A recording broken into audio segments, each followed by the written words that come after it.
Nabízíme k prodeji rodinný dům o dispozici 5+KK, který se nachází v klidné části obce Kojetice. Dům je obklopený přírodou, přitom je zde veškerá občanská vybavenost. Jde o rozestavěný, jedinečný přízemní dům s rozlehlou zahradou a přístupem na společný pozemek s ohništěm na břehu rybníka. Součástí je sdílená příjezdová cesta s vedlejším domem, vlastní vjezd na pozemek a parkovací místo. Dům nabízí dispozici 5+KK s garáží s podlahovou plochou 200 m2, dále 50 m2 terasa, parkovací místo na pozemku o rozloze 954 m2 a společná 1000metrová zahrada.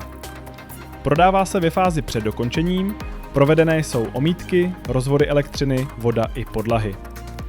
Kupující má možnost doladit interiér dle vlastních představ nebo zvolit variantu dokončení na klíč.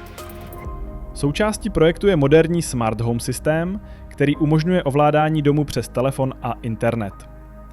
Dům je připraven na instalaci fotovoltaiky, vytápění zajišťuje tepelné čerpadlo s podlahovým topením a klimatizace. Stínění je realizováno venkovními roletami.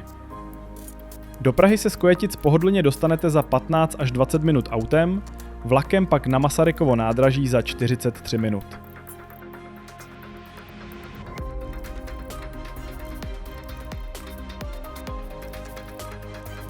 Kombinace výborné dopravní dostupnosti a klidné lokality dělá z Kojetic skvělé místo pro moderní rodinné bydlení.